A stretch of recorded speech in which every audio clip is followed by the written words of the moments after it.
I was on a roller coaster ride. I was living my dream, but then when I would wake up, it'd be like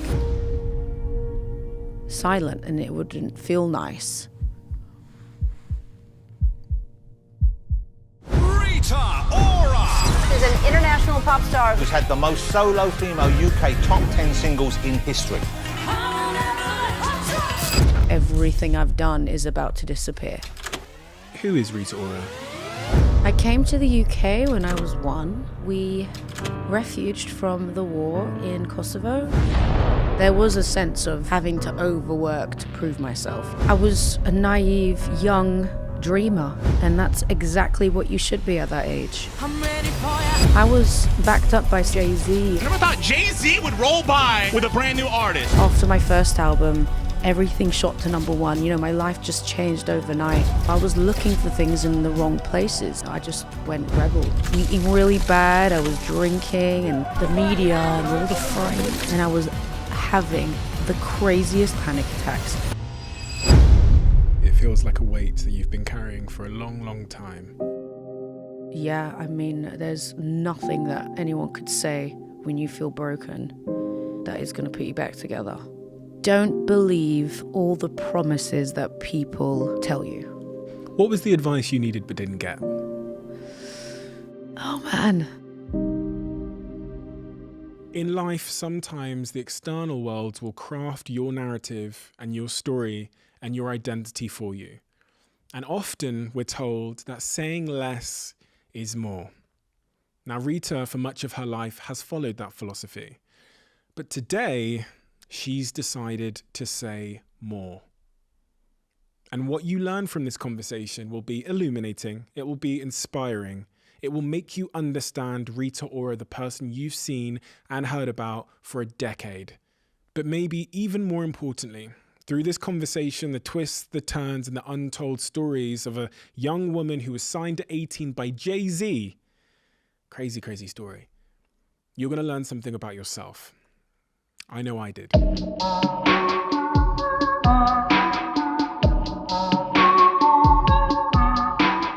Rita. Hello. Take me back. Where'd you come from? I am from Pristina, Kosovo, in a country called Kosovo. Wow. It's tiny. It's gorgeous. What brought you here? I came to the UK when I was 1. In 1991, I was born in 1990, and we refuged from the war in Kosovo, and I've been living in London ever since.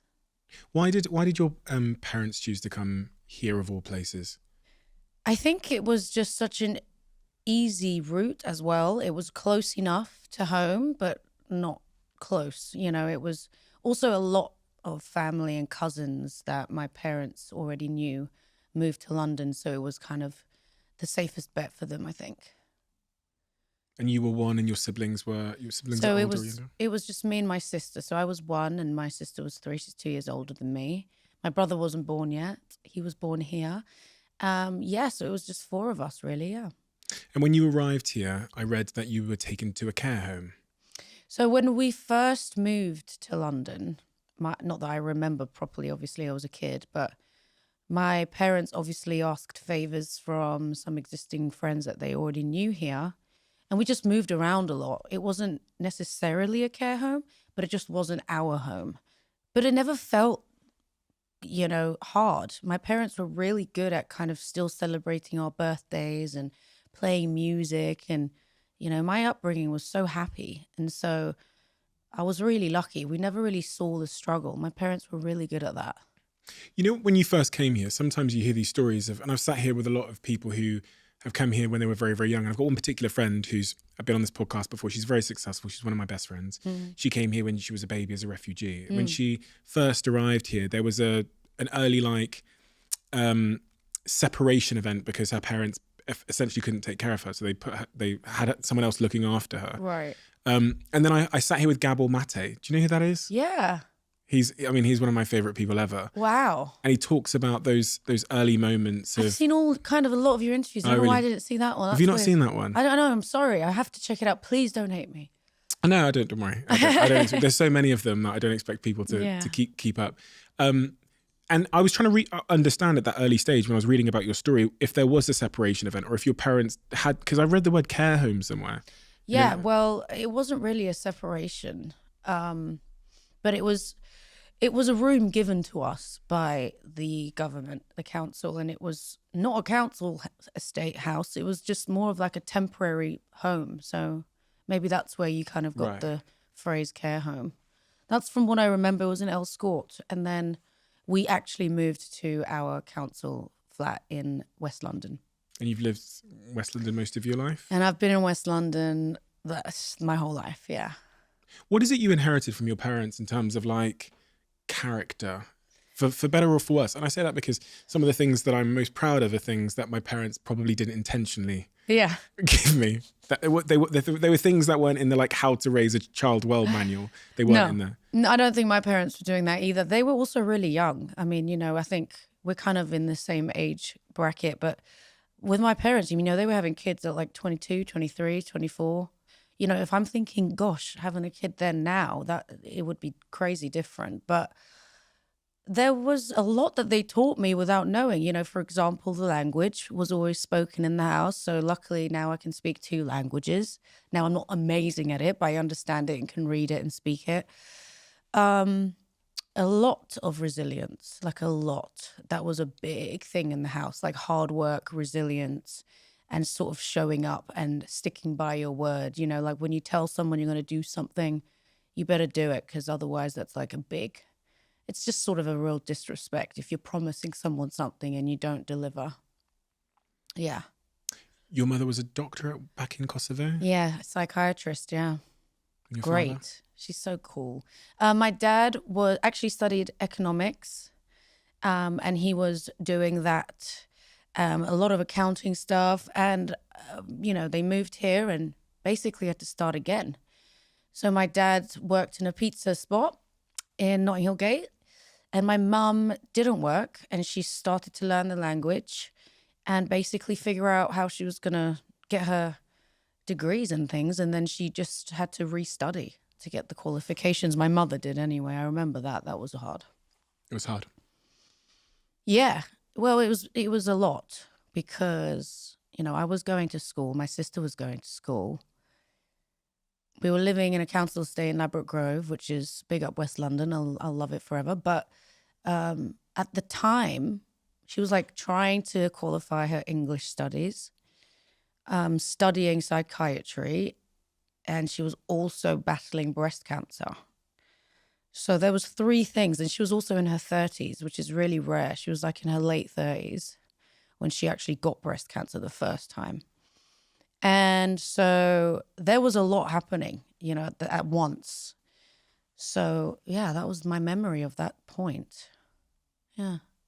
At that young age, I think we start to kind of figure out who we are and how we're different. I think we start to develop suspicions that we're talented in this way or different in this way, or when maybe we have a problem with authority in this way. What did you, at that young age, did you start to figure out anything about yourself and who you are and why you were different, or if you were different in certain ways? Yeah. I mean, parent evening was always an interesting one because my parents at the time couldn't really speak English. So my sister, bless her, even to this day, she was always the one that was like helping me with my homework, or got to a certain age where she was kind of the one that was helping me with my maths homework because my mother couldn't really do it. So it'd be like, oh, Elena, can you read that? Or my sister, her name's Elena, could you do that? Or can you do that? So it was interesting to see, like, now as adults, how much pressure my older sister actually had. And it was kind of difficult, I would think, for her. I don't want to speak for her, but I think it definitely felt like we were sort of running, the ship while they were kind of trying to collect all the pieces and put food on the table, really. So yeah, primary school had a lot of ups and downs. In school it was super fun. And yeah, and then we did like Cinderella, and it was all these really fun like musicals. And I would get, I got the Cinderella role in like year 5. And that's when I was like, oh, I could do this singing thing. I kind of like this. And that's when I think I really thought, oh, I think I want to be a singer. So interesting. Yeah. How did you know you were good at it? I didn't. I just got the role. And then I thought, well, I must be good since I got the main role of Cinderella. Did anybody give you any feedback? Did anyone come to you? Yeah. I did do school choirs. I would go to the school choirs after school. And I love this teacher. Her name was Susie. And she really worked me hard, and she would really include me in all the choirs, and they would do a lot of charity events and things like that. And I would always take a solo, and she actually called my parents and said, I think you should really try and hone in on Rita's music talent because I think she's got something special. And that's sort of where it started. How did your parents receive that phone call? Because they're traditional parents. Yeah. Well, my mum was really excited. And so was my dad, but my dad was more practical. I mean, they're kind of old school. My parents they were raised in Kosovo. So it was get married, have babies, And so my mum always was a dreamer. She definitely still is. And she was always like, sing for us at parties and this and that. But I don't think either of them thought I would ever do a job in this, actually sort of do it for real. Yeah. When you used the word resilience a second ago as one of the things that your parents taught you, Yeah. I'm assuming from that you mean that you observed them being resilient as well. They worked really hard. They still do, even though they're getting a bit older and they kind of feel like retirement is close. I think deep down they don't ever want to stop working. But they were so, so real in the sense of being completely open with money and work, and my father sort of doing double shifts sometimes. And, my mum, when she would get stressed, it would really impact us, me and my sister, and we always used to sleep together because, I don't know, I guess I didn't want to sleep alone. And so we would always kind of just hear them talking, like mumbling away when we were younger. But it was interesting because it was so nice to have my sister with me. I don't know how I would have done that alone, What, coming to the UK and kind Yeah. of growing up here and Yeah. Just sort of doing that whole thing I explained to you alone. I can't fathom it, honestly. There's some friends I have that have no siblings that have the same sort of story as me that have done it alone, and I'm just kind of like, I don't know. I just don't know. It's nice when when you have someone else going through the same thing as you, Well, a lot of people as well don't have a situation where they watch their parents kind of like fighting to survive. Yeah. And that's in some respects quite a traumatic thing to observe, but it also means that there's a certain absence. I can relate to that with my mother. Like, she was so obsessed with working that she would sleep in that shop, her little corner shop. Yeah. And it was like watching someone fight to survive. I feel like I have a privilege where I'm thinking more about like happiness and fulfillment and all of these next level things. But my mum was like food on table, attitude. Yeah. So was mine. I think that the hard work really does stem from me knowing that I'm, not, my blood isn't English, but I feel English. I am English. I mean, I was raised here. This is my home, But there was a sense of having to overwork to prove myself. Yeah, for sure. Like, I deserve to be here kind of thing. Does that ever stop? No. Mm-mm. I mean, I actually asked myself this the other day. I was like, is it enough? But I'm always like, I want more. I want to do it again. What's next? And I don't think it will ever go away. I don't think that feeling of me feeling satisfied will ever happen. I don't know. I love working, I'm really lucky. I do what I love. It's not like I wake up dreading what I do. But it's more like, yeah, you're right. Like, I just don't know if I will ever be like, I did it. I'm always like, okay, so now what? What's next? Is there sometimes when you have a child that came here as an immigrant or came here early and watched watch the generation above them fight for survival, they almost inherit this fear of losing it all, and that I'm thinking about my friend here, the one I said that you remind me of. Her story is very, very similar. Came here as a refugee when she was young. Oh wow. She is an obsessive workaholic. Yeah. And I feel like she called me the other day, in fact, and I'm sure I'll have to ask her, I can share this, but yeah, she called me the other day and she said to me that because there was so much insecurity in her childhood in terms of like things didn't feel secure. Her work is the only thing that gives her that sense of security as an adult. So she's fighting to maintain that. Yeah, I relate to that. It definitely is one of my reasons of purpose, for sure. Which is a blessing, but also a curse, because obviously if things don't always turn out how you want, it ends up crumbling more of you than you need it to. Does that make sense? So you kind of feel less than, rather than remembering everything else that you've done, because that one incident, for example, may have not have gone how you wanted it to. Everything's gone wrong. And I think that's something that I've been really working on as well with my therapist. It's called almost sort of like compartmentalizing things. But because my life is my work, it almost regulated my sense of happiness, which I think sometimes could be really damaging, you know, especially if you kind of wake up not feeling good about yourself, or you sometimes wake up and you're kind of like, oh, I'm not feeling it today, which is, I think, what everyone goes through. And I definitely go through it. You know, I've really got to remember, you know, there are other points that bring me joy. That's something I've been really working on, especially in my 30s. Now I'm getting a bit older. Yeah. And when you were, I think you were 15 years old, your mother, Vera? Vera. Yeah, like aloe vera. Same as my grandmother. Oh, cute. Yeah. It's a rare name. It is very rare. Yeah. She was diagnosed with breast cancer. And this, from reading through your story, was quite a pivotal, it seems to be quite a pivotal moment in your life, even still today, I think. Oh, yeah, it was really hard for me. It was like, I don't know why I always say this, but, you know, I felt like my parents were like superheroes, like they were untouchable, undiable, you know, and I was just almost like nothing is going to crack them. And then when I sort of saw my mum starting to kind of get weaker and weaker and lose her hair, I was thinking, oh my gosh, they can also die, you know, and it was almost like, what am I going to do? And I took it upon myself to try and find a solution. And obviously, you know, I couldn't. But you don't think that all the way through. You're just seeing your mum just kind of really weak. And, you know, I was skipping school and I would just, you know, I just went rebel. And it was really hard for me. You went rebel? Yeah, I just really went the opposite way. And, you know, my parents worked really hard to get me into this school, which was it's a really famous school, and it was a fantastic Sylvia Young Theatre School. And it's like, I mean, it was the best times of my life was at that school.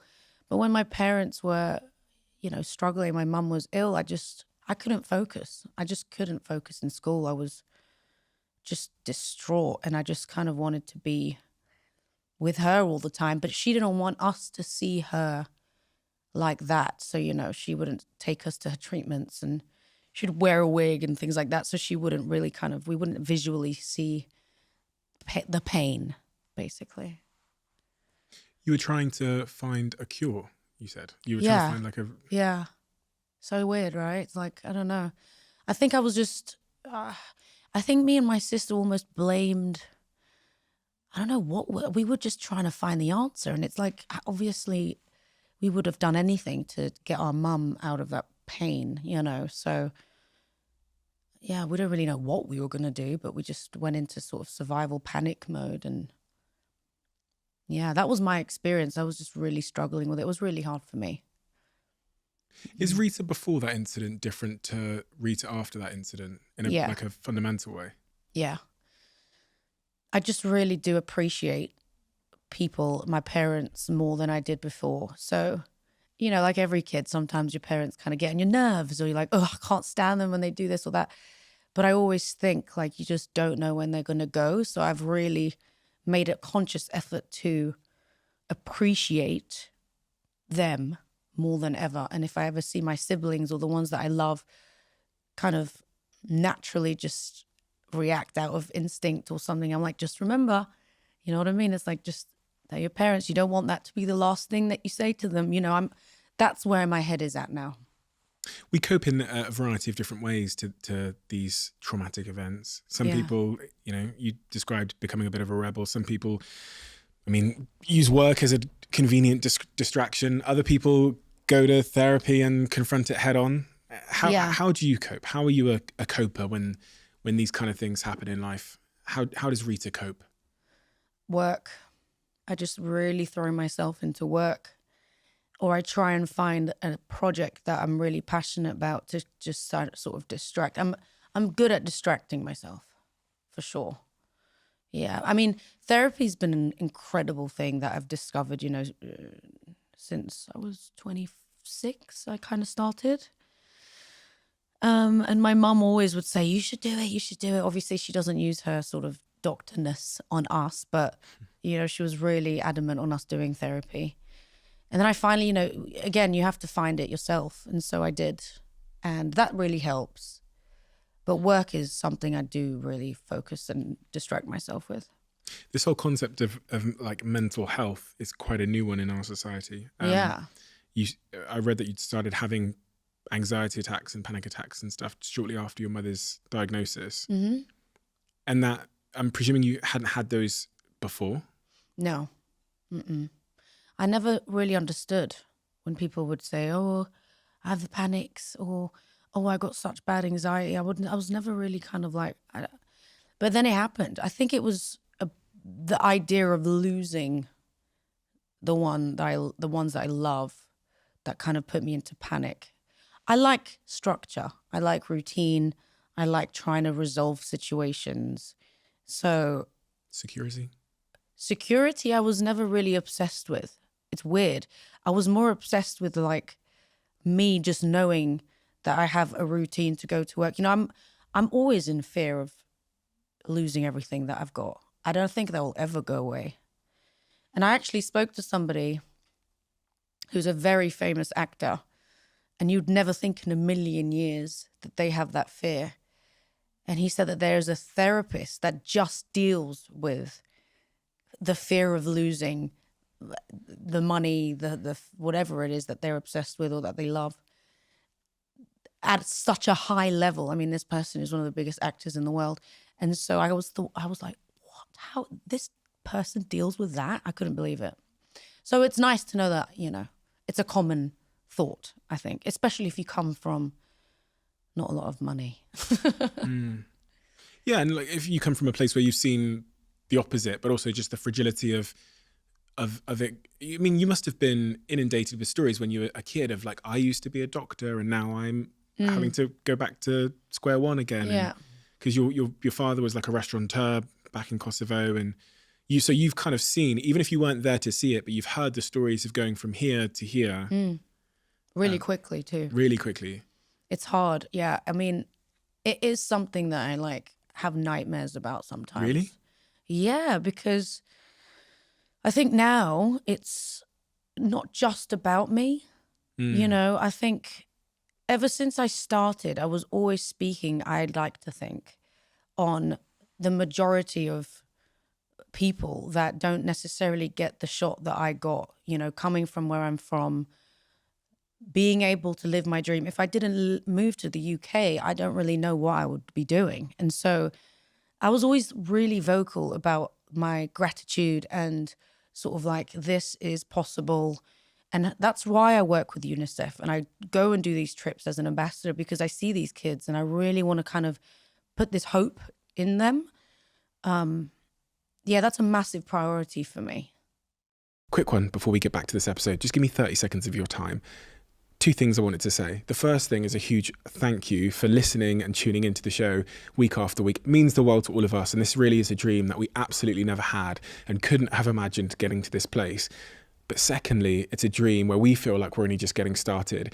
And if you enjoy what we do here, please join the 24% of people who watch this channel regularly and have hit that subscribe button. It means more than I can say. And if you hit that subscribe button, here's a promise I'm going to make to you.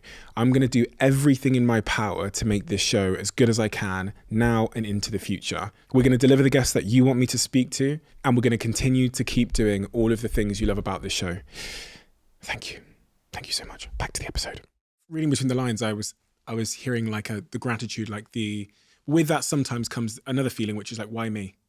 Of all because you look back at the dominoes that had to fall for you to be here and you go, oh, why me? True. Why you? That's a good question. Yeah, I guess I got something to say. I think if you have something to say and you can create this following of honesty and you have this real fan base of people that think that they know you, I think that's something that could live on forever. And I think that's something that I inherit. I have this sort of genuine connection that I love people. I genuinely do. I love talking to people, hence why I got into TV. I do really enjoy communicating and making people feel what I'm feeling, or trying to give people a sense of happiness or joy, or just kind of being like, you know what, I get that too, or oh, she's just like us. Because that's what I was looking up to when I was a kid. You know, all the singers I loved growing up were super relatable and super transparent. Tina Turner, who has the same birthday as me, so I never have met her, R.I.P. Tina, but I always felt so connected to her because I knew everything about her and she was so honest with her story. And so that's sort of the footprint I want to make. I want people to, you know, I know not everyone's going to like me, you know, it's normal, but at least they're going to know the story and appreciate the climb, basically. From that, so the first time you join that choir to when you first get signed, what happens in that period in terms of like the things that you controlled to make you go from the choir to the record label? When you look back and go, the reason why I got from there to there was really, it comes down to X. Right. What is that X? Showing up. Showing up. The reason why I think I got there is because I interned at a recording studio and I was making people tea and mopping the floors for free and delivering backing vocals for free for people that needed harmonies, Craig David being one of them. And I was there. I was ready. I was available. I was existing within the atmosphere and I was there at the right time. You have to be willing to get up and get out of bed and just be there. You have to show up, whether it's like offering your work for a place and knowing you're not going to get paid, but you're going to be amongst musicians or something like that. Or it's about being heard. And, you know, I would sing at my dad's pub. I'm on Portobello Market working in a sneaker shop and I was controlling the music in the shop and I would play like a demo of mine and I would just try everything I could to just sort of be there, be present, be seen. Yeah. What was your aim at that point in terms of if I'd asked you, you know, what are you going to be when you're older, when you're working in that shoe shop or when you're interning? Would you say, I'm going to be Tina Turner? What would you? I didn't know what I was going to do. I didn't have a plan. I just was like, I need to figure this out because I left college and my dad was so mad at me. And I mean, he didn't speak to me for ages. And he just wanted me to have a real secure future, which I understand. But I said, Dad, just let me do this for a year. And if I can't do it, I will go back to college. And now I'm 31 and I haven't gone back to college yet. It's never too late. Is he okay with it? I think he's okay now. Okay, good. But I do think that there was a lot of fear circulating around that time of my life because I was like, I have to figure it out. But, you know, there was a Steve Jobs quote and it's kind of like if you have a plan B, you're never really going to put your all in plan A. And I didn't have a plan B at all. It was like working in the shoe shop and then going to intern at the studio and hoping something is going to like figure it out. I don't know, something was going to happen. And it did. What happened? This A&R lady came in for another artist that was recording in that studio facility.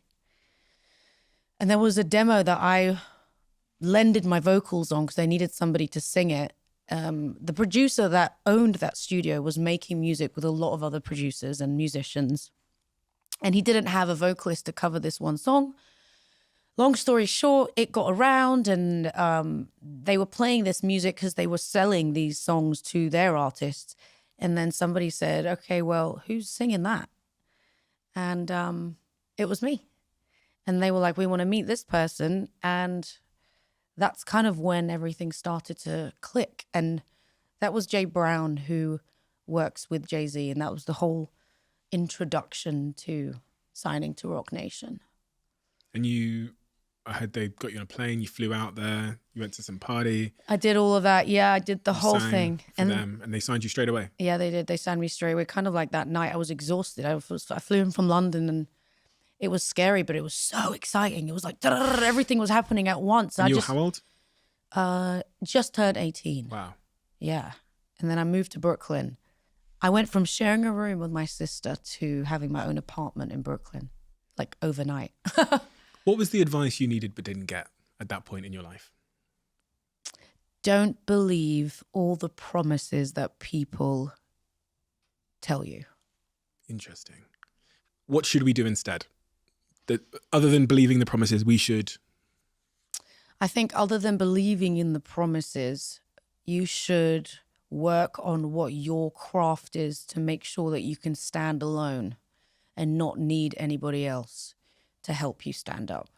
That might not mean a straight away #1 record, but at least you have your DNA, and that for me is timeless, and it can really help you in the longevity of a career. Having a quick one hit obviously is great, but then what, you know? And so that's what I've learned. It's like not everything is gonna go and then you're like, I'm good forever, because it doesn't work like that.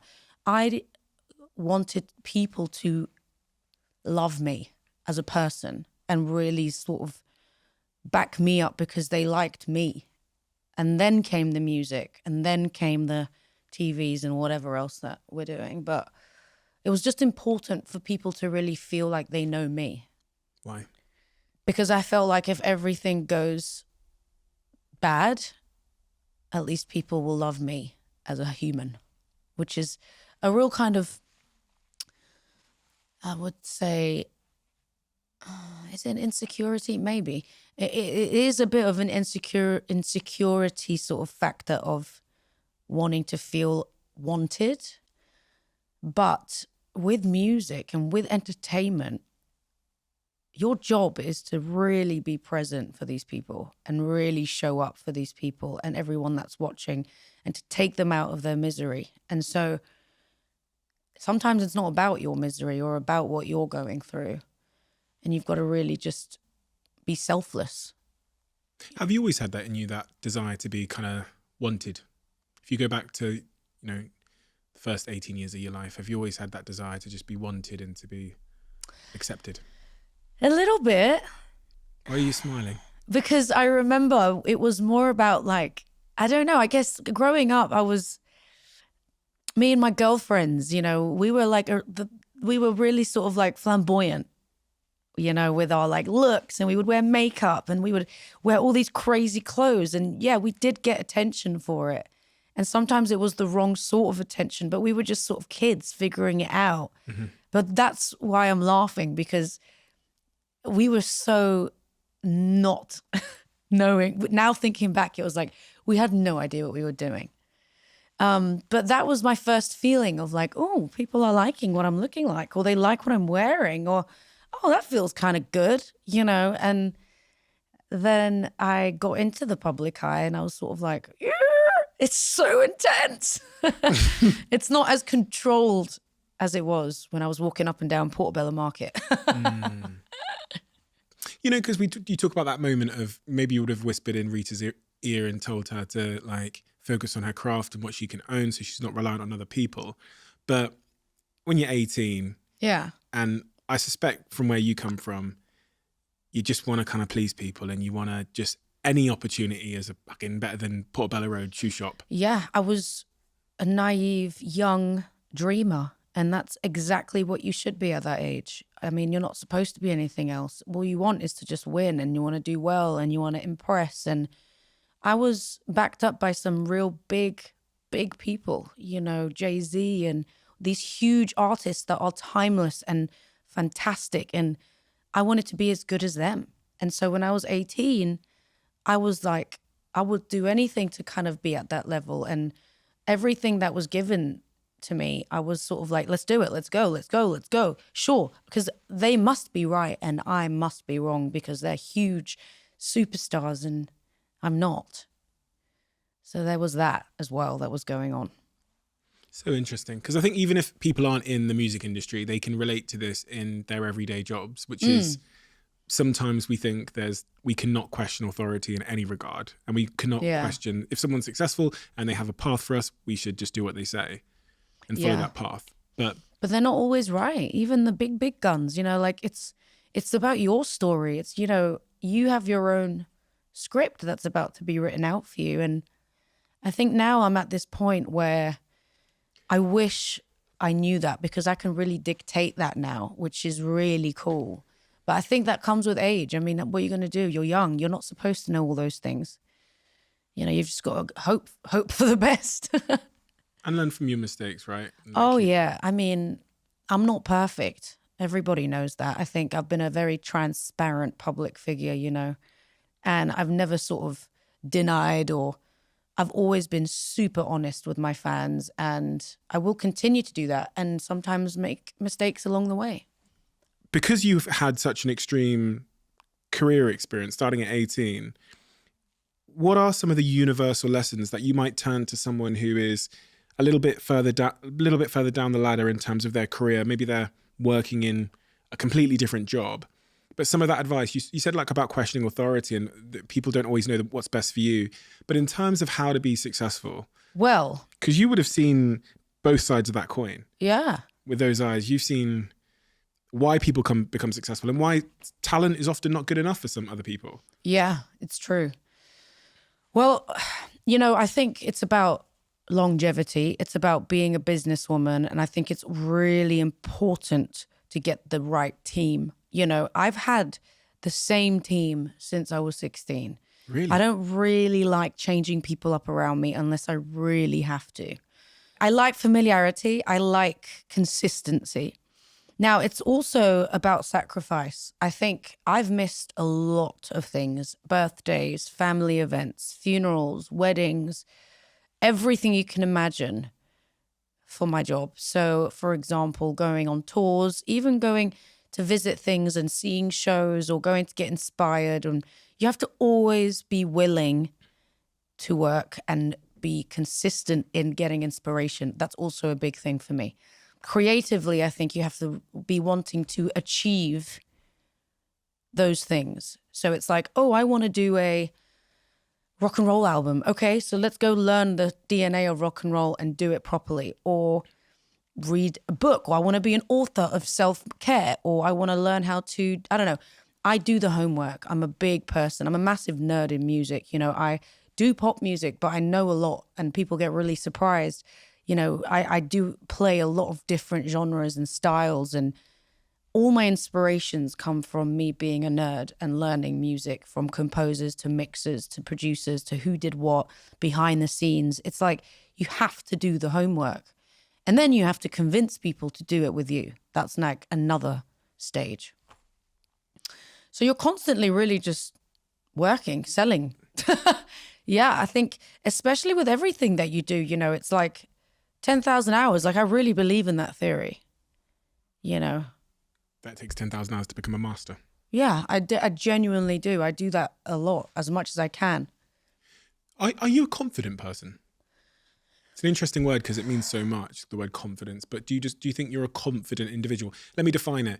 When you think, set yourself a goal, or you flirt with a goal. Yeah.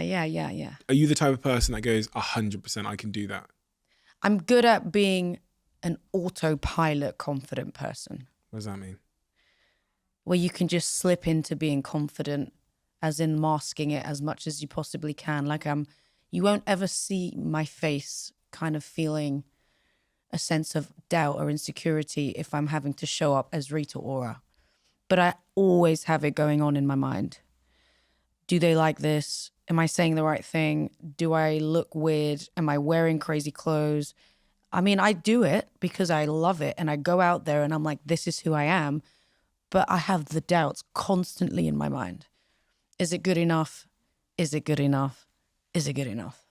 What's your journey with confidence been like? Because people will look at you today and I think they see you on the red carpets and these great outfits and stuff and smiling and pat, pat, pat, pat, pat. Yeah. And they go, oh, she's just born confident. She's just born with it. And she's got self-doubt isn't a thing for her, never imposter syndrome, none of that. That's just me. No, I have it all. like really intensely, but I do everything in my power to like keep my brain and my heart calm. So my thoughts are going to be there. I've discovered that and I've accepted that. But now I'm really getting good at controlling where they live. Whereas before, it was really hard for me to do that. And that's what therapy's really helped me do. So I've become really obsessed with working out and being physical and figuring out what I eat. And I fast a lot and I do a lot of that. And it kind of keeps me calm. I don't put myself in situations where I'm going to panic. Like if I don't want to go somewhere, I just won't go.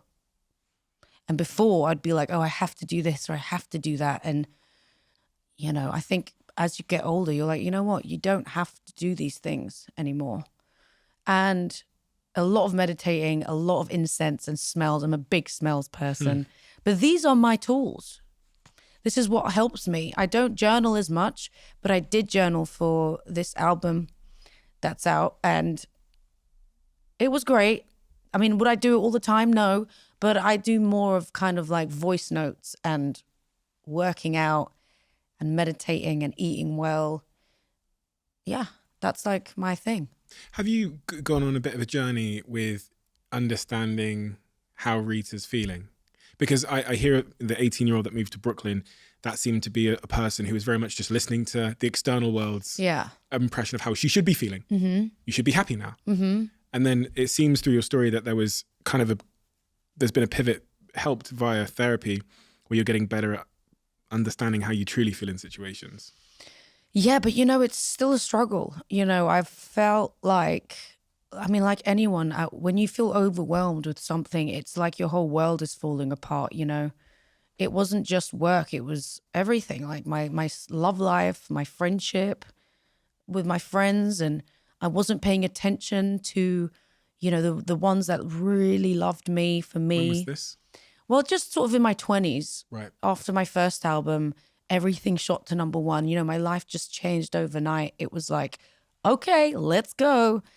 And so, you know, I was just doing that. I was living my dream. I was, you know, going out with my band and, you know, I was just not really checking in with my closest friends and my families. And I lost touch a little bit. I was on a roller coaster ride. And then I kind of brought that back, you know, I did in my second album, and now my third album, this time round, I'm in a completely different sort of headspace. How did you know you'd lost yourself? Because we typically find out after because of some kind of symptoms. In the moment, we don't know, but what was the symptoms that you'd lost yourself? Well, the search of being wanted and being loved by, you know, boyfriends and things like that. What do you mean? It was just sort of like my 20s felt like I was kind of alone. And so, you know, I was looking for things in the wrong places, you know, with love. And sometimes it wouldn't be good for me and people would tell me and I wouldn't listen. I was eating really bad. I was drinking and my dad was so on board with, you know, helping me. And, you know, I grew up in a pub. So it was like there was always drinks going on and, you know, parties, and I was jumping on the bar and singing songs. And so alcohol was just like a real normal thing in my family. And it was fun. It was just a fun time for me in my 20s. But then when I would wake up, it'd be like silent and it wouldn't feel nice. So yeah, that's what I mean about my messy 20s. It was just a journey. It was like what anyone would go through though. You know, I've learned to understand that not everyone figures it out in their 20s. That's such an interesting way to describe it. It was silent and it didn't feel nice. So many people can relate to that. Yeah. You know, you don't want to live in silence sometimes because you don't want to kind of understand you. That's so true. Yeah, and so you're kind of like, put the radio on, go do something, I don't know. Anyway, that was me, yeah. But you did something that most people who would say that didn't do, which was then you went and you started your journey in therapy, which is literally the opposite, which is, I'm going to understand me. I don't know if this is a thing, but quarter life crisis, is that a thing? We've heard that before, yeah. Is that like a known phrase? I've heard it before. But when I was 25, it was a real weird time for me. It was like my second album was kind of coming out-ish. Gosh, I'll never forget this. I was doing the Prince's Trust, and I've been working with them for a long time. But there was one occasion I did it at the Royal Albert Hall, and I was wearing a blue outfit, and I remember Tom Hardy was also in the line to meet our now a king. And I went into that bathroom and my hands were tingling and I was having the craziest panic attack. And that was the first time when I was 25, and my tour manager, Rich, who's been with me for ages, I was like, Rich, I need a couple minutes. I don't know if I can do this. Like I thought my legs were going to give way, and I don't know what was going on. I've met our now king before. I mean, I don't know. I was performing that day as well. I just don't know what happened. I went into the bathroom and I was like, and I mean, I felt sick. I didn't know what was going to go on. And then I got out and I stood in that line and I just went, and I just met Prince/King Charles, and I just was not there. It was, but you know, if you look at that photograph, you wouldn't even know. It was, and then I went out and I sang, and I messed up the lyrics and completely got it wrong, but nobody really noticed. But that was when I was like when I was 25, and ever since then I was just petrified of that feeling again. And I learned that through therapy, that is, you get panics from not wanting to get a panic attack. And that's how you sort of drive your panic attacks. That's what happened to me. I was more in fear of feeling like that again. That would put me into the realm of going down that spiral. A lot of people don't. I've got friends. It was some of the stories you've said remind me of some friends of mine, and a lot of them don't want to have the conversation with a therapist because they're scared of what it brings out and what it brings up. A lot of people say that. Interesting. That's why I'm linking that to the moment where you wake up and it's quiet and you go, I don't like the quiet.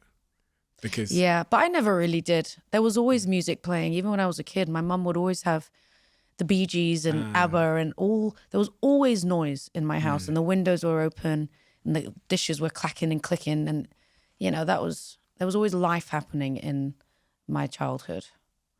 And you turn that chapter around in your life. That 25-year-old party chapter. Yeah, I haven't had as many of that feeling as I thought I was going to have.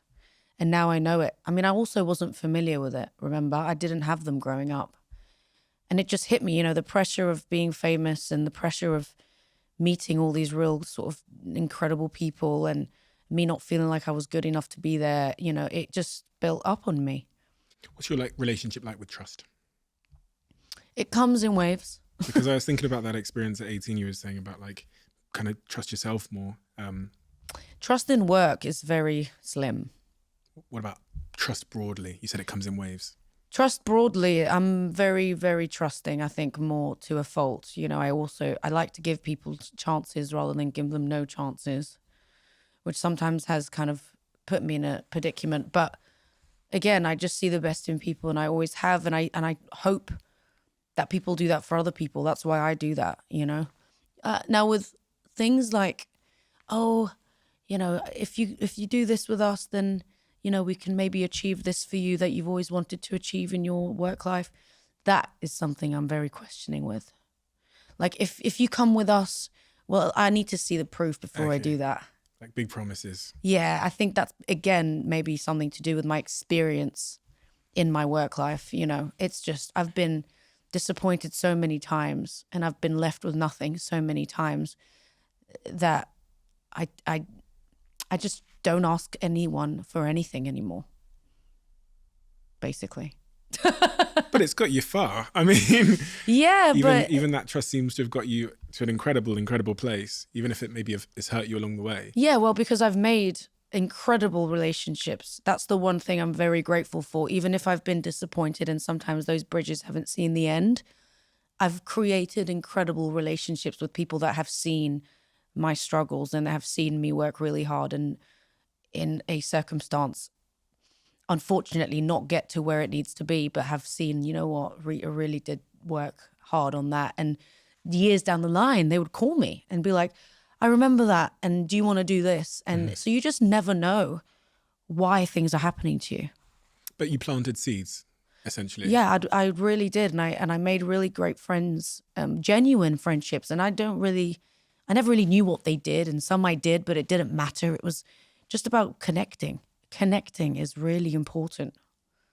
So 5 years ago was the last time you released an album.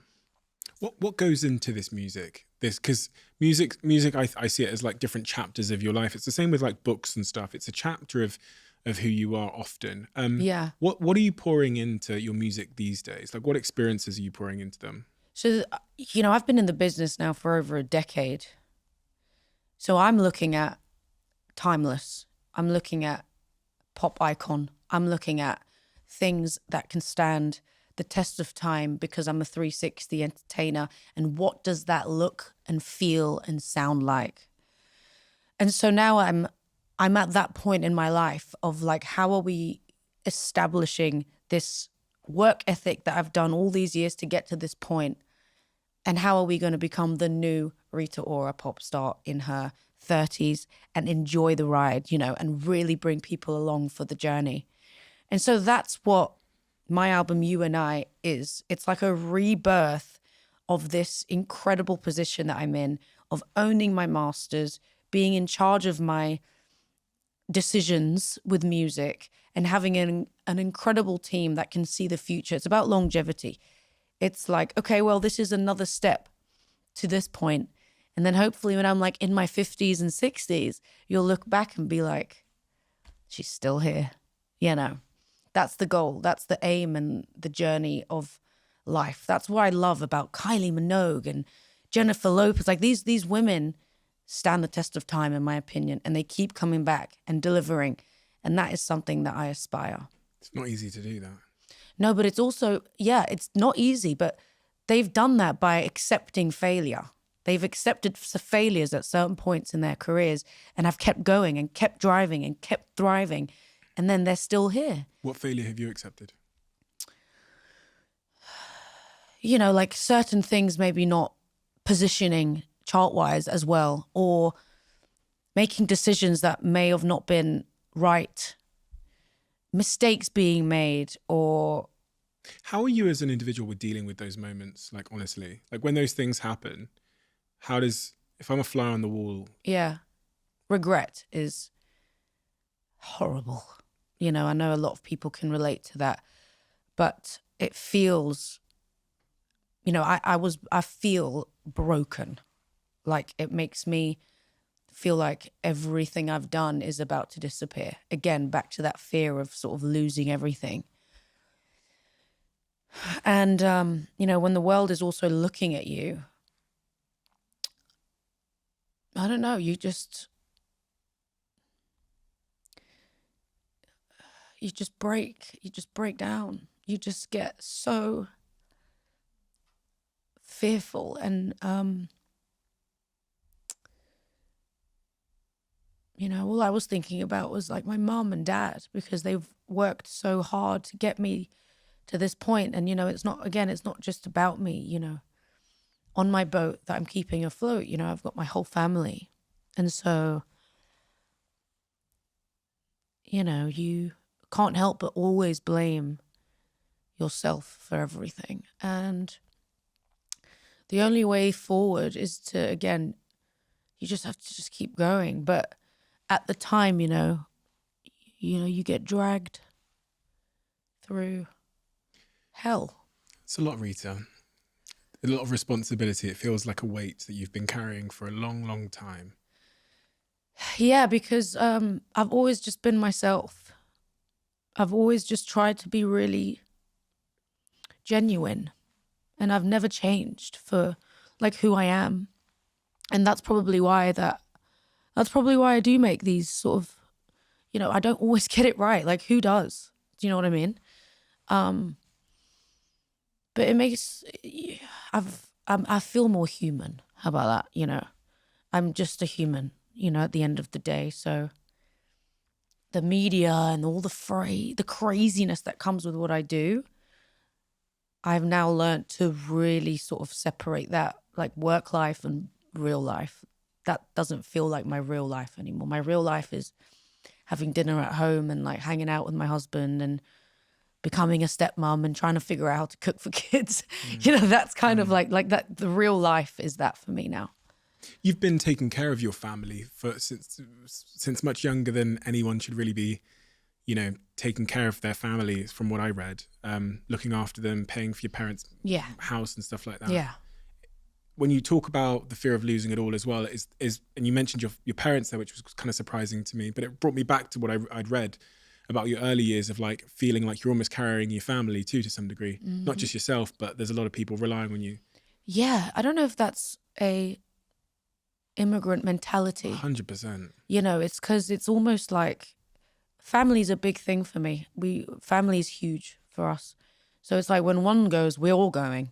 Like that's just how I was raised. So maybe that is something to do with that, you know, kind of all seeking refuge together is that sense of family. So yeah, I guess it was, for me, it was a no-brainer. Like it was just what I had to do. It wasn't even like I had a choice. In my mind, it was like, well, that's obviously going to happen for my parents. I'm obviously going to get that for them. I didn't think there was any other thing to do. Broken is a strong word. Yeah. It's a really strong word. Do you mean that word, broken? Yeah. Kind of. Yeah, I mean, there's nothing that anyone could say when you feel broken that is going to put you back together at that point. When you're like at your lowest, the only way you can get out is if you start climbing. I wasn't hearing anything when I was broken. When were you broken?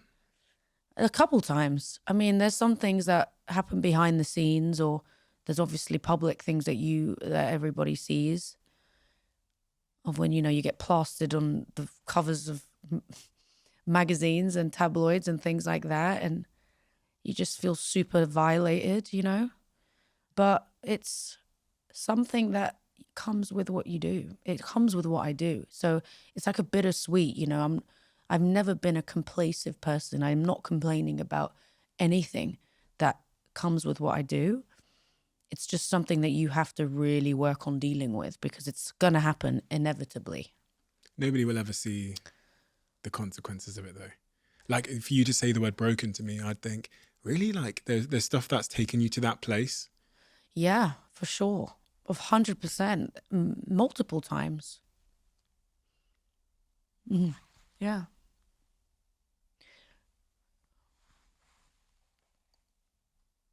But you remain strong, at least from external perceptions. Maybe that's an incorrect thing because you talked about masking. No, I do. I am strong. I am. I think the fact that I'm still here means I'm strong. I mean, I run a business, you know, I've got people that I employ now, you know, and I feel like you can always come back. Never X anyone out, because in my experience, it's like you can really help people that you don't even know you're helping. So, yeah, I mean, I'm strong because I'm very inspired again, and I'm loving the idea of rebirthing and positioning and owning a business and, you know, running a label and being on TV and doing film and doing music. There's never a break. So it's like we're always on the go, me and my team. Our bags are packed constantly. And so, you know, you have to be strong. If it's not for me, it's for them. Rebirthing. Yeah. Introducing the new Rita Ora. Yes, that's exactly how I feel. It's like a new lease of life. We're on another chapter now. This is the new chapter of Rita musically. She's married. It's like I'm now a stepmom. You know, there's like so much that's going on in my life now that it wasn't before, you know. It's cool. How did that change you, marriage? It didn't really feel any different, honestly. Taika and I were friends for so long before we got together. And he likes to say, before we ruined it all. But it didn't feel any different because it was such a sort of natural progression to our already withstanding friendship that it was kind of like best friends getting married. Like that's what it felt like. And we are the same person. We think the same, and our lives just really do blend, even though they're both crazy. So I think what it's done for me, it's actually made me more excited about achieving things and having new goals that I want to achieve. And I think that we really push each other in that direction. Because home is stable now. Because home feels super stable. Which is a great platform to achieve. And I felt like it was a real big achievement for me. Yeah. Why? Because I just didn't think that was ever going to happen to me. Why? Because I was never in one place. I never gave myself the time or the energy to put into trying to find a soulmate or do that, because I was always like, you're either coming on my roller coaster or you're getting off because we're not stopping. And it was really difficult to find somebody that could really manage the pace that my life is in. And then, I met somebody that also lived a life, and has this ability to, be a father and have this creative aspect. And that was really impressive to me. And I was like, wow, somebody can do it all. Here's the thing, though. So if you had met him when you were 24. No, hell. There you go. So it's not really about the person. I think it's more about you. Where you were at. I was ready, exactly. And this is what my album's also about. It's not about hoping somebody's going to come and fix everything for you, because it's not what I stand for. That's not what I preach. But it is about, you being in the right frame of mind. And I definitely was when I first met him in a different light in Australia. Yeah. You were in the right frame of mind when you met him? Yeah, for sure. Yeah. I'm so intrigued by how our early experiences shape our attachment styles romantically. Yeah. Like for me, I had no chance of meeting anybody. I'm shocked that I'm in a relationship now, because up until 25, I was like self-sabotaging any interest. Yeah. What did you come to learn about your attachment styles romantically? Like, what did you come to learn about Rita in a romantic relationship? That it's not just about you. Yeah. And I think I can say that now. It's thinking back, because my job revolves around me and like what I do, I thought it was the same in relationships. But it's not. You have to you have to be willing to be a bit selfless sometimes in relationships, to be there for the other person. And I don't think I was. I was very much like, you're doing what I'm doing, or that's it. And that's probably why they all didn't work out until now. But that was, again, the knowledge. Like I never really, and I don't know why I thought that, because my parents have the most incredible marriage and relationship. Like they support each other so well. But my life was moving so crazy that I just don't think that the other parties, etc., were like ready, I guess. And I just that wasn't my priority also, by the way. Yeah, I hear that priority point, in fact, because for someone who's so scared of losing it, yeah, it would make sense that they would deprioritize everything else that was a threat to it. That's exactly where my head was at, 100%. It was like, it wasn't a big deal. It wasn't a priority. The way you described, like, if you don't keep up with this train, you're fucking off it. Right, but that's exactly... No, it's not a good way of thinking, but because I had that fear behind me and driving me, there was nothing that was going to get in the way of that, until I got a bit older and I realized that there's other points in life that are important, Rita. Like finding your sense of family and joy amongst the craziness. And that's like my own. Obviously, I had my parents and my sister, but, I wanted to sort of create my own thing. Ladies and gentlemen, as you know, Zoe is now sponsoring this podcast, and I'm a proud investor in the company. And I've been going on the Zoe journey myself. It all starts with this home testing kit you get sent in the post, which measures your gut health, your blood sugar, and your blood fat. I've had this little device, this blood sugar glucose sensor on my arm, which came in the home testing kit, to understand how all of the different foods that I eat day to day have an impact on my body. And it's been pretty unbelievable. A big thing for me is feeling tired after I've eaten something and not understanding why. Historically, I didn't understand. Now I do understand. I'd been eating, I think it was like a rice stir fry with a bit of chicken and some chili sauce in there. And I saw on my blood glucose chart on my phone, which is connected to the device that Zoe sent me, this huge spike. And then later in the day, I saw a huge dip when I started feeling that sort of post-lunch slump. And what will happen next is, Tim tells me they'll take all of that data and give me my own personalized Zoe scores for any food so I can figure out what I should be eating and what I should avoid if I want to avoid those afternoon slumps. And if you want to get started on your Zoe journey with me, use the code, we've got an exclusive code here, CEO10 for 10% off, and let me know how you get on when it arrives. Back to the episode.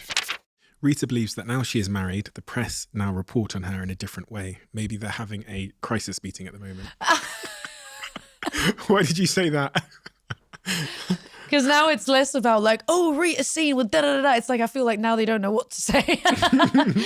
It's hilarious because I do believe that. I think now everybody's understood and seen this sort of transition. And I think that, I don't know what goes on in those tabloid offices, but I do feel like there's been a shift in the narrative now because they've also exhausted and gone every single route on me that I feel like now they're like, all right, let's just give it to her. She's calmed down a bit. Did that ever bother you? Honestly. Yeah. On a human level. I think this is important because people don't understand that the things written have a real human consequence further down the line on the individual. Because obviously, if you then react to it publicly, that's a new story. I mean, anything you do, it's like a story. You know, I've learned over the years that less is more. And if you would like to connect or kind of explain your side of things, you know, you do it through art. And so with me, what I've learned is I do it now with my music. And so I tell my story through my songwriting and through videos or things like that. And your husband, he's an Oscar-winning director. So you've worked on some of the music videos with him. Yeah. What's that like working with your husband? Amazing. Really? You know, not me. I'm also a fan of his, you know, so it wasn't just like I'm working with him, let's just go for it. You know, I understand, you know, I've being lucky to work with him. I mean, I know he's my husband, but I don't take it for granted, you know, like he's written some of my favorite films and Jojo Rabbit and things like that, you know, those are real iconic, stylistically important films of our time. For me to work with him was fun because I knew he was going to throw things at me, you know, like do this and do that. And like, that's how he works. It's just like, da-da-da-da-da. But there's a beauty to his madness. And I was really honored to be amongst that thing at that night. We did it actually all in a day. And praising you, it felt like a mini movie. It was awesome. I think there's 3 records that I listened to upstairs. Oh, yeah. Pretty sure those are the 3 that are coming on the album, You and I. They're the 3 singles you've released, Yeah, right? yeah. What did you listen to? All of them. Oh, great. So all very different. They Yeah. all inspired significantly different feelings from me. Praising You felt very like I wanted to party. It felt like Great. upbeat. Like I'd listen to that in the gym. One of them made me feel a lot more romantically nostalgic. Yeah. Where you're talking about how someone only loves you in a certain situation. Oh, You Only Love Me. That's probably that one. That's obviously, yeah. What I've tried to do with this album is kind of take you on a thought journey. So it's like, Don't Think Twice is about kind of knowing you like someone and jumping in, which is the opening track of my album, and not thinking and just sort of going with it and seeing where it ends up because you don't know. Mm-hmm. You always, you know, you think, I can't do this, I'm scared, but you just don't know what's on the other side. And so then You Only Love Me is like that era where you start meeting someone and then you're kind of like, can I tell them I don't want to see other people, or is it too soon? Am I going to be crazy if I tell them let's be exclusive? Or like, when is it the right time? Do you only call me when like you've had a couple drinks and you've got that confidence boost? Do you actually like me? It's like all those questions you ask yourself in the beginning. But really what you want to say is, let's be exclusive and I love you. But you don't want to look crazy. So that's that song. And then it goes through a journey of loving someone and appreciating your friends and self-love. It's not just about one person, it's about you and I. So it could be you and me and the fans, you and yourself. So there's a song on there called Girl in the Mirror, which is about really accepting all of your faults and all of my faults, all the things I don't like about myself, and parts of my body. You know, everyone goes through those phases. And yeah, there's all of those kind of personal insights to this record that I think is different to all the other 2 albums I've put out. And what are you hoping? What's your hopes as you go into this? You're kind of much more seasoned than you were when you put out the other albums in terms of your experience of this process, the press run, the thing comes out, lots of people talk, da-da-da. What's the goal? What are you hoping? Do you know what? I really just hope people feel like they know me.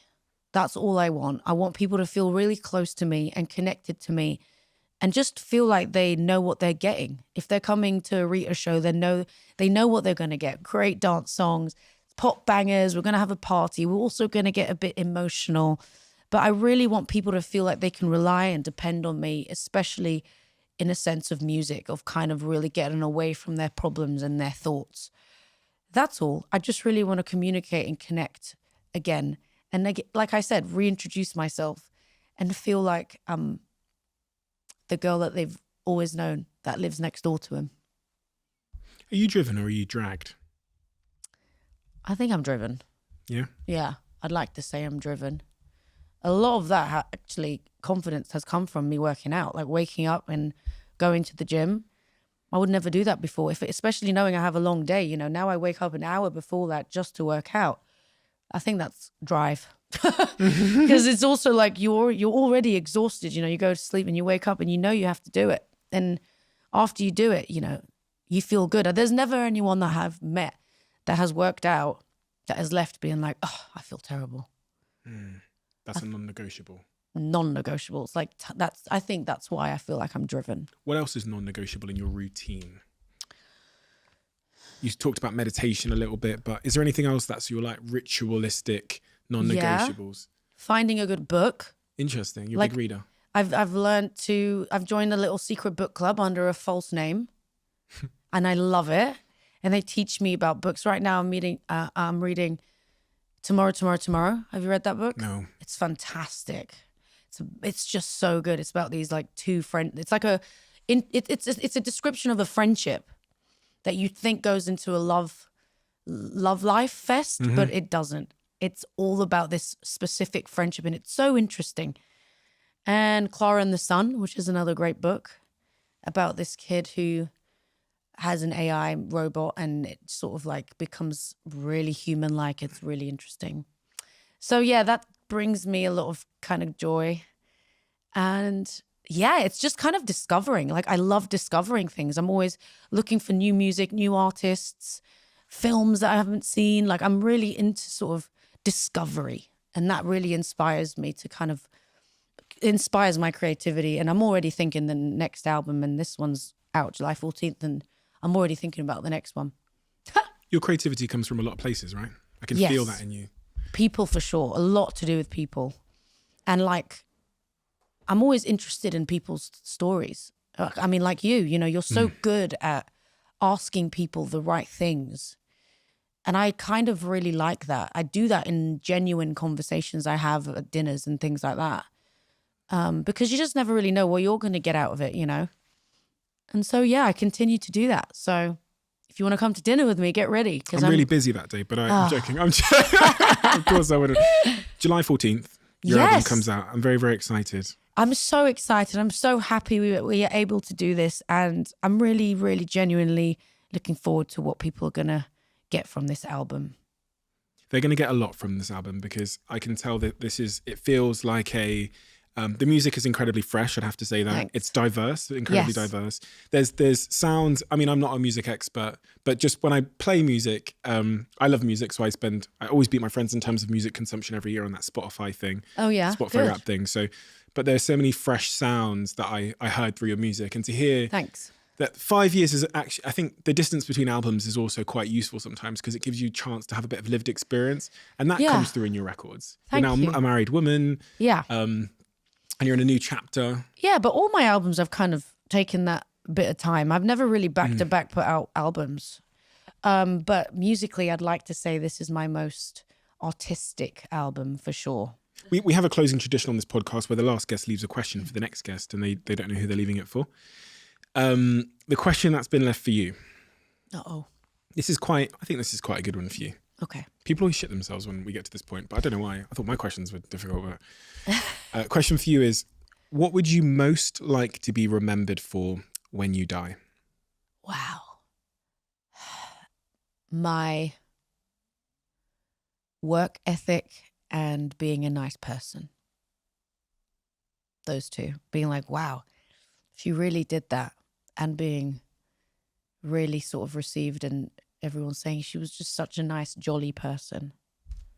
It brought me to something that I was going to ask earlier, just that point, which is, it appears to me that when I sit here with the fact that you said work ethic, when I sit here with male artists, they very rarely say that. Oh, yeah. That's a whole nother conversation. Yeah. It's a whole nother conversation, but it's about the double standards around like... Maybe it is that, being a woman too, 100%. No, it's not maybe. It definitely is that, I think, as well. Especially with everything is, from my experience only in the music industry, but I imagine it does definitely filter into any sort of aspect. Being heard, being spoken, being heard on the table, and also not being forgotten. That's another thing. It's like you may have done something at some point and then it could almost be, the credits could go somewhere else. And so you have to almost be consistent, I think, as a woman more than ever. To get the credit you deserve. Almost, I guess. Yes. And opinionated, and it's so much more shocking, I would say, if a woman is more opinionated. I don't know why. But, I don't think in my world that ain't going anywhere. But I feel really kind of like there's a responsibility for sure, especially for the young girls coming up. I want them to watch this and feel really kind of like inspired by it. I certainly think they will be. And from doing the research, it was really, really illuminating because I saw, especially that's why I asked the question about that, from the choir to getting signed, I saw someone that was really tenacious and felt like they had a fire up their ass or something. Because when I read about the time you spent interning and working in the shoe shop and persuading yourself into certain meeting rooms and certain things like that, that's the narrative that I don't think a lot of people would put out there, because it's the reality that goes on behind the scenes. It's the boring stuff, but at the very essence of you, it's really why you're sat here now. It's that hustle that came from that refugee immigrant background that caused you to persevere in situations where most people probably wouldn't have persevered, and to keep knocking on doors and to keep saying yes and showing up despite the cost. Surviving. Yeah, exactly. Basically. Yeah. And the sacrifices, you said it yourself. So thank you. It's an incredible thing. Oh, thank you. And it means a lot. You met so many people, so I really appreciate that. I do really understand the platform that this gives as well for people like myself that can just really tell their story. So thank you so much for letting me share my story. Thank you for being here. It's an honor to have you. And you are, you're exactly why we started this show, to tell those stories of really inspiring young people that are doing incredible things. So, well, you just let me know and I'll come back. For sure. Well, let's have a chat after the album comes out, because I'm super excited for you. So, and I'm sure it's going to be received incredibly well, because the first 3 singles that I've heard so far are insane. So, thank you. Fingers crossed. Thank you so much. See you soon, Rita. Take care. Bye-bye. This is the best product that Huel have released in recent times.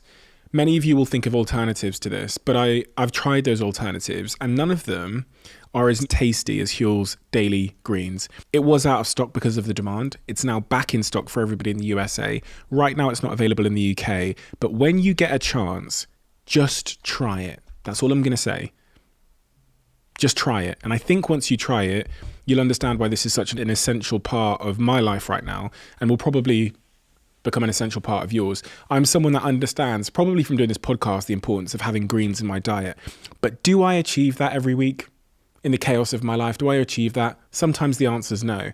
With Huel's Daily Greens, the probability of me achieving that is now almost 100% because of its convenience and because of the ease of preparing this. 1 scoop, 10-second shake, and you're ready to go.